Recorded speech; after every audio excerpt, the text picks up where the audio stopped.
제도권 주식 분석입니다. 자, 오늘은 여러가지 말씀을 드릴 겁니다. 6월 초를 대비하는 재테크 하는 입장에서 여러가지 상품들을 말씀드릴 텐데, 대구은행의 미친 적금은 일단 장난질이었다라는 부분도 먼저 말씀을 드리면서, 오늘 준비한 내용은 총 4가지입니다.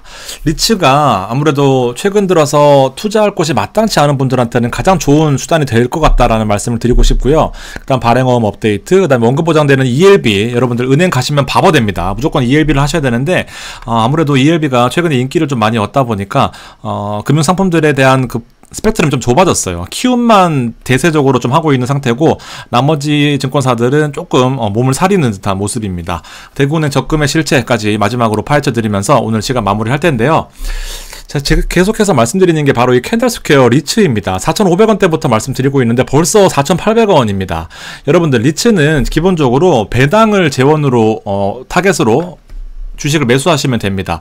지금 아무래도 금리가 3.5%대 혹은 많아봐야 4%대이다 보니까 자금이 갈 데가 없어요. 그러다 보니까 여러 가지 고민들을 많이 하시는 걸 제가 알고 있는데, 자, 기본적으로 증권사에서 추천하지 않는 이유는 리츠는 돈이 안 돼요. 이거는 꾸준하게 모으기만 하는 종목이다 보니까 여러분들 리츠를 추천하는 증권사들은 많이 없을 겁니다. 자, 그럼에도 불구하고 제가 추천드리는 이유는 저는 리츠를 해봤습니다. 3년 동안 리츠를 실제로 만들고 운영하고 배당까지 줘본 입장에서 정말 안정적이에요. 기본적으로 리츠가 가지는 특징 중에 하나는 부동산 투자회사법상 1조에 있습니다. 국민의 경제에 이바지하고 부동산 투자에 대한 그 허들을 낮추면서 여러 국민들이 잘 살 수 있는 부동산 투자회사법에 가장 먼저 있는 그 1조를 좀 주목할 필요가 있는데, 그렇기 때문에 얘네들은 보통은 상장하는 회사들은 금융위에 인가만 받으면 되는데, 얘네들은 국토부의 승인까지 받아야 됩니다. 그러다 보니까 한 루트가 아니라 두 군데 루트입니다. 국토부에서 뭘 하냐? 이 임차인들이 실제로 배당을 꾸준하게 줄 수 있느냐, 아니면 위치가 적합하느냐, 여러 가지 고민들을 해서 승인을 해줘야 비로소 금융으로 넘어갑니다. 기본적으로 이 ESR 캔들스퀘어 리츠 같은 경우에는 쿠팡이 한 70% 차지하고 있어요. 지금 60% 정도인데요. 향후에 개편되고 나서 재계약을 할 시점에는 쿠팡이 더 늘어날 겁니다. 그러다 보니까 안정적으로 쿠팡이 우리나라에서 철수할 리가 일단은 없죠. 당분간 없다고 봅니다. 그렇기 때문에 안정적으로 배당금이 꾸준하게 나오는, 시장이 어렵던 좋던 간에 꾸준하게 총 배당금을 산정할 수 있는 그런 역할들을 하고 있는데, 금리가 앞으로 낮아질 가능성이 크죠. 그러다 보니까 얘네들은 순 영업소득을 바탕으로 배당을 산정하게 되는데, 얘네들이 어떻게 되느냐면 임대료를 바탕으로 여기다가 비용을 빼는 게 바로 이 NOI입니다. 여기 비용은 여러 가지가 들어가죠. 뭐 보험료, 그다음에 수리비, 카펙스, 그다음에 뭐 인건비, 여러 가지로 들어가는데, 얘네들에서 가장 크게 차지하는 게 결과적으로 바로 대출금리잖아요. 대출금리가 낮아진다라고 한다는 것은 결과적으로 임대료를 산정하는 데 있어서 이 배당금이 증가할 수 있는 여력이 크다. 많은 리츠가 있지만 이 리츠를 추천을 드리는 이유 중에 하나도 결과적으로 물류센터는 앞으로도 더 커질 가능성만 있지 사실은 줄어들기 쉽지 않다라는 말씀을 좀 드리고 싶습니다. 자, 그리고 좀 빨리 사야 되는 이유 중에 하나가 주가가 빠질 때가 사실 더 좋아요. 당연한 말이겠지만 주가가 빠진다? 더 좋습니다. 왜냐하면 배당 수익률 측면에서 어차피 5,000원에 한 주당 배당을 산정하는 게 아까 260원, 274원 정도 되는 거죠. 1년으로 치면 1년에 2번 나오니까. 자, 그러다 보면은 이제 270원 정도 치면 약 한 6% 정도 나옵니다. 6%에서 7% 수준으로 나오는데, 5,000원일 때 이 정도니까 3,000원일 때 사면은 1.6배를 주는 거예요. 1.6주를 주는 겁니다. 배당이 한 40% 더 나오는 거죠. 60%. 여기서 사면은 이제 비슷한데 5,000원보다는 조금 더 배당을 많이 줄 겁니다. 그렇지만 그러니까 가격이 싸면은 더 많이 배당을 받으려니까 들어오는 거고, 대신에 가격이 너무 높으면 한 7,000원 정도가 적정한 가격이다라고 보는데요. 7,000원 정도 되면 이제 배당률이 한 40%가 줄어들게 되죠. 그럼 한 3%대로 떨어질 겁니다. 같은 배당을 주는데 난 7,000원을 샀기 때문에 아마 배당률이 좀 줄어든다라는 건, 그게 바로 시가 배당률이라는 개념인 건데, 요 정도 되면 이제 좀 차익 실현 물량이 나오겠죠. 그래서 요 정도 사이로 계속해서 똑같이 움직이는 거예요. 그래서 적립식으로 하시기에는 사실 이런 리츠가 정말 메리트가 있다라는 그런 부분을 좀 말씀을 드리고 싶습니다. 자, 주가적인 측면으로 보면은 ESR 캔들스퀘어 리츠는 파란색이고요. ESR, 얘는 이제 코스피입니다.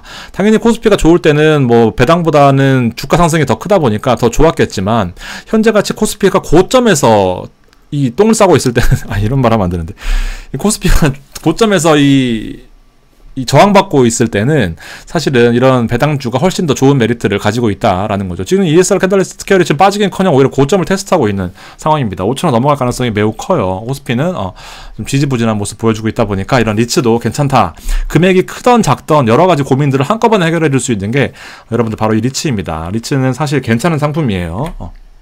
물 한 잔만 마시겠습니다. 자, 두 번째는 발행어음입니다. 자, 금리가 결과적으로 이렇게 됐어요. 한투랑 미래가 똑같아졌습니다. 한투가 기본적으로 금리가 제일 높았었는데 금리를 최근에 낮추면서 미래랑 똑같아졌으니까 사실 미래 쓰시는 분들은 굳이 한투를 옮기실 필요가 없다라는 말씀입니다. 자, 그럼에도 불구하고 아직까지는 여기 여력이 좀 있다라고 말씀드리고 싶지만 얘네들도 얼마 안 남았어요. 지금 금리가 자꾸 떨어지고 있는 이제 그런 추세입니다, 여러분들. NH는 월 100만원, 얘는 월 1000만원이다 보니까 한투가 일단은 기간이 좀 여유가 있다라고 한다면 메리트가 가장 있고, 그리고 지금 당장 해놓아야 될 필요성이 있는 이유 중에 하나가 금리가 낮아지면은 이 금리로 적용이 돼요. 그러다 보니까 미리 나는 약정을 해놓으면은 금리가 떨어지더라도 꾸준히 이 금리를 받을 수 있기 때문에 기본적으로 해놓으시는 게 좋다라는 부분입니다. 자, MMW형, RP형 여러분들 많이 아시겠지만 발행어명 증권사가 보증한 형태라서 매우 안전합니다. 그리고 MMW나 MF 많이 물어보시는데 MMW는 수수료가 있어요. 수수료가 있고 일단은 수수료가 0.1 정도 되다 보니까 이걸 잘 판단하셔가지고 하셔야 됩니다. RP는 많이 하시니까 금리가 낮지만 안정적이다. MMF는 하루 출금할 때 하루 걸린다라는 부분이고 금리가 좀 낮아요. 국공채다 보니까 조금 낮은 부분 많이 비교하셔가지고 보시면 좋겠습니다. 1000만원 이하의 3.6% 주는 게 아직도 있습니다, 여러분들. CMA 우리번 노트형은 인기가 많이 없다 보니까 계속해서 1000만원까지 생활비 하시기에는 3.6%짜리가 가장 높은 금리, 대신 1000만원이 넘어가면 3.2다 보니까 잘 판단하시는데, 발행어음 금리가 3.2까지 떨어지다 보니까 3.25까지 떨어지다 보니까 사실은 여러 가지 신경 쓰기 싫다, 나는 금액이 목돈이 별로 없다 하시는 분들은 그냥 여기다가 꾸준히 모으시면서 1000만원씩 생기면 그때부터 다른 투자 상품을 돌리시는 것도 괜찮을 것 같습니다. 자, ELB는 여러분들 참 지금 제가 많은 역할을 하고 있는 것 같아요. 제가 봐도 아무도 신경 안 씁니다. 증권사에서 ELS만 신경 쓰지 ELB를 신경 안 쓰는 이유는 수수료에 있습니다. ELS는 1% 넘는 수수료를 주지만 ELB는 0.1%도 안 줘요. 그러다 보니까 할 이유가 0입니다. 그렇지만 저는 유튜브라는 특성상 제가 당장 수익을 취할 것도 아니기 때문에 여러분들한테 재테크를 위주로 권해드리는다는 점 말씀드리고 싶고요. 자, ELB가 키움만 지금 주도적으로 하고 있습니다. 키움이 또 ELB를 내놨는데 마찬가지로 5%짜리를 또 내놨어요. 원금 보장입니다, 여러분들. 1년짜리인데요. 6월 7일날 발행되기 때문에 한 6월 5일 정도까지만 마감한다라고 보시면 되고요. 자, 혀들이 ISA가 있었습니다. ISA를 가입한 사람들한테만 5%를 주는 형태인데, 원래는 지난주까지만 해도 1년짜리가 5%지만 4.2, 4.4 이런 식으로 줬었어요. 얘는 3개월, 얘는 6개월. 금리를 4.1로 낮췄나? 하여튼 이렇습니다. 근데 이번에는 이게 안 나왔어요. 옵션을 점점 빼고 있습니다, 여러분들. 그러니까 빨리 하신 분들이 더 좋았어요. 계속해서 말씀드리지만. 삼성전자가 200%가 넘어가면은 5.01, 200%가 안 넘어가면 5% 확정. 그러다 보니까 5%가 확정이다라고 보시면 됩니다. 1년으로 놓고 보면은 어찌됐든 간에 5.01이면 좋지만 5%도 확정이다라고 보시면 되는 상품이고요. 일단 무조건 빨리 하셔야 된다라고 말씀드리고 싶어요, 여러분들. 중도해지에도 3%가 금리 보장되는 상품은 키움의 ELB가 현재 유일합니다. 한투 이번에 안 나왔어요. 자, 달러 상태도 마찬가지로 키움으로 종결입니다. 지금 키움의 ELB 같은 경우에도 원금 보장인데 6개월 만기이긴 하지만 연으로 따지면 5.65%입니다. 마찬가지로 S&P가 허들을 구성하긴 하지만 지금 5.65, 5.66 상태다 보니까 메리트가 있어요, 여러분들. 대신 얘는 중도해지하면 페널티가 있습니다. 5% 정도 페널티가 있어요. S&P 지수가 200%가 넘어간다 그러면 5.66, 5.65 두 가지로 나누어지고 있고요. 지금 신한이 달러의 진심이기 때문에 가장 베스트인 조건입니다. 수시로도 4.6을 주고요. 1년이 넘어가면 5.1을 주고 특판 아직 사고 있습니다. 특판 할 때는 5만 불까지도 지금 8%까지 해외 주식을 옮기는 사람들한테 8%까지 금리를 주고 있는데, 일단 옮기는 게 아니라 거래를 하시면 1000만 원 이상 거래를 해외 주식을 시작하시게 되면 8% 금리를 줍니다. 10만 원 이상은 7%고요. 그냥 옮기기면 6%입니다. 신한 사실 특판이 되게 좋은데 일단 특판 없이 그냥 RP만 한다라고 했을 때는 5.2까지 주고, 그런데 얘는 5.65다 보니까 0.4%나 메리트가 있는 상태입니다, 여러분들. 일단 키움이 가장 좋습니다.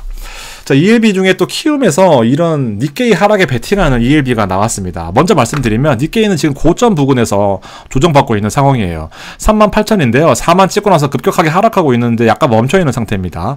20%가 하락해도 금리를 주는 상태다 보니까 3만까지 빠지면 1차적인 저항선, 1차적인 지지선이라고 보시면 되는데, 여기까지 빠지면은 가장 베스트의 금리를 주고 있습니다. 자, 일본은 금리를 지금 올릴 이유만 있기 때문에 사실은 하락할 가능성이 더 크다라고 기본적으로 가장 쉽게 판단할 수 있습니다. 20%가 빠지면요, 참여율 100%입니다. 대신에 20%가 넘게 빠지면 5.4%를 주고 끝내는 형태예요. 이해되시죠?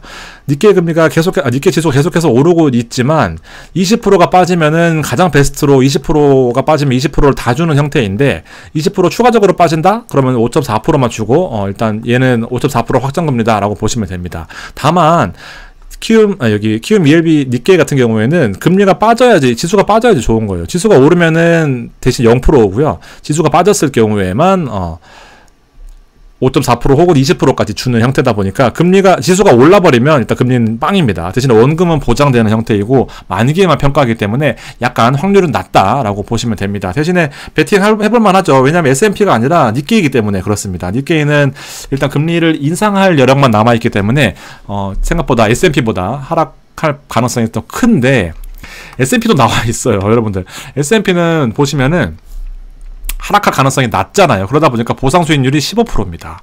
아까 니케이는 보상 수익률이 5.4였잖아요. 근데 마찬가지로 S&P는 상승할 가능성이 더 크죠. 사실은 금리 인하를 앞두고 있고 여러 가지 대선으로 인한 그 부스터도 기대해 볼 수가 있고 하다 보니까 일단 S&P는 하락폭이 낮으니까 더 많은 금리로서 꼬시고 있습니다. 그렇지만 가능성이 거의 없다라고 봅니다. 지금 보시면은 100%를 설정했을 때 오르면은 빵이에요. 대신에 빠질 때는 계속해서 20%를 주는 형태이긴 하지만 20%가 더 빠지면은 15%나 주는 형태입니다. 여기는 마찬가지로 20%가 빠지면 20%를 주는 형태인데, 지금 보시면 S&P 같은 경우에는 이제 연고점을 갱신할 가능성이 크죠, 사실. 그러다 보니까 하락에 베팅하는 것 자체가 역베팅입니다. 역베팅이에요. 바보 같은 짓이다 생각하실 수 있지만, 자, 기본적으로 주식을 보유하고 있으신 분이 워낙 많기 때문에 지금 만약에 내가 엔비디아를 보유하고 있다. 주식이 오르면 좋지만 떨어지면 손해다. 당연한 거죠. 근데 하방에도 떨어져도 예를 들면 20%를 보장해주는, 혹은 떨어져도 15%를 보장해주는 상품이 일부 있다라고 한다면은 분명히 메리트가 있습니다. 정말 똑똑한 투자 방법인데요. 이렇게 나누어서 어느 정도를 분산해 두시면 정말 좋은 해지 상품이 될 수 있는 상품이 바로 이 S&P 하락에 베팅하는 ELB입니다. 15% 생각보다 커요, 여러분들. 주식에서 다 먹으면 좋겠지만 다 먹을 확률이 얼마나 되십니까, 여러분들? 그 경험상 아시잖아요. 그러다 보니까 이 부분을 좀 간과하지 마시고 투자하시는데 조금 더 생각해 보시면 메리트가 있다라는 겁니다. 이거 뭐야? 한투에서는요, 여러분들 85%입니다. 85%. 그러니까 여기는 키움은 20%까지 참여를 100%로 주잖아요. 근데 얘는 15%만 참여를 주다 보니까, 그리고 리웨이트도 7.8이에요. 얘는 15%잖아요. 어떤 것이 좋은지 한눈에 봐도 얘가 좋습니다. 한투는 이번에는 쓰레기였습니다. 한투가 기본적으로 키움을 따라가려고 하지만 늘 2%씩 부족해요. 한투는 이번에 하시면 안 됩니다. 자, S&P 하락에 베팅하는 ELB를 말씀을 드리고 있는데, 이번에는 이제 ELS 형태로 바로 테슬라입니다. 테슬라는 대신 한투가 좋아요. 보시면은 비교해 보려고 가져온 거예요. 자, 키움 100조 ELS 1103회의 경우에는 테슬라가 지금 보시면은 월지급 형태로 주긴 합니다. 낙인이 40%이고요. 그 다음에 최대로 연 14.6일인데 일단 월지급 배리어 50%만 안 떨어지면 월지급을 주겠다는 건데 50%는 좀 위험합니다. 그리고 낙인을 쳤을 경우에 마지막 주가는 65%까지나 올라와야 돼요. 쉽지 않습니다, 여러분들. 근데 한투의 테슬라는 좀 달라요. 엄청나게 좋은 조건입니다. 물론 지난번보다는 좀 안 좋아졌어요. 이게 지난번엔 75였거든요. 그러니까 첫 스텝에서 무조건 25%만 안 빠지면은 10%를 보장해주는 상품이었는데, 지금 뭐 그렇다고 치더라도 2차 리자드 배리어, 슈퍼 리자드 보시면은 1년이 지난 시점에서 55%까지 안 밀려 있으면, 55% 밑으로 안 떨어져 있으면 연 20% 보장되고 끝납니다. 엄청나게 좋은 혜택인 거죠. 1차에서 보통 상환이 될 거예요. 25%가 안 빠지니까. 거의 안 빠진다고 보니까, 테슬라가. 근데 혹시나 빠졌거나 혹은 뭐 더 밑으로 떨어져가지고 애매한 상태가 왔다. 그러면 1년까지 놓고 보면 리자드로 변신해서 55%까지만 안 빠지면 20%가 주는 겁니다. 즉 반토막만 안 나면 50%, 20%를 가져가는 형태예요. 그러다 보니까 테슬라가 한투는 가장 좋은 조건으로 나오고 있고 키움은 상대적으로 테슬라 ELS는 좋지 않다라는 겁니다. 비교를 해보시면 도움이 되시겠죠. 자, 어쨌든 이렇게 빨리 좀 하셔야 됩니다. 지금 금리가 낮아지는 형태에 있고요. 지금 계속해서 CD 금리 낮아지고 코픽스 자료 낮아지고 있습니다. 그러니까 ECB 유럽 중앙은행도 금리를 낮출 거다라고 하고 있으니까 미국도 머지 않은 것 같습니다. 여러분들 꾸준하게 하시면 좋겠고요. 대구은행 마지막으로 정리하고 마무리하겠습니다. 이자 20% 준다고 해가지고 제가 특집까지도 말을 했었습니다. 적금에 4% 기본에 우대 16%에서 최대 20%까지. 최대 20% 무조건 하자 그랬는데 진짜 이 새끼들 진짜 안 되겠습니다. 한도가 없다. 예금도 마찬가지로 3.7이 기본금리다 보니까 근데 예금은 아직 나쁘지 않아요, 여러분들. 예금은 3.7 기본에다가 우대금리 조건이 되게 쉬워요. 그러다 보니까 4.05까지는 누구나 받을 수 있는 형태로 나와 있습니다. 자, 예금을 4.15라고 했지만 기본 3.7에다가 지금 보시면 청약통장 0.1 요게 좀 어려워요. 그러다 보니까 좀 힘들고 30만원 수시입출금 금리 만들면 0.1 예적금 10만원 하면 0.1 오픈뱅킹 동의만 하면 0.1 비대면 만들면 0.05 하다 보니까 3.7 기본에다가 0.35 하면은 4.05는 기본으로 받을 수 있는 여건이 되시겠죠. 한도 제한 없습니다, 여러분들. 되게 좋아요. 예금은 사실 나쁘지 않습니다. 아무리 제가 대구은행 이번에 뒤통수를 맞아도 예금 조건은 가장 좋은 조건입니다. 자, 적금 같은 경우에는 일단 이렇게 나오고 있는데요.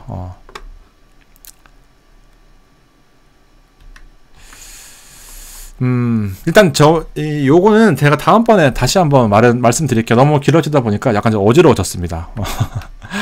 다음에 하고요. 일단 ELB가 낮다. 그렇지만 포트가 낮다면 반드시 고금리의 배당주를 고민을 해야 된다. 리츠도 마찬가지고요, 여러분들. 네, 대부분의 적금 얘기는 다음번에 해드리겠습니다. 너무 어지러워요. 네, 안녕히 계십시오.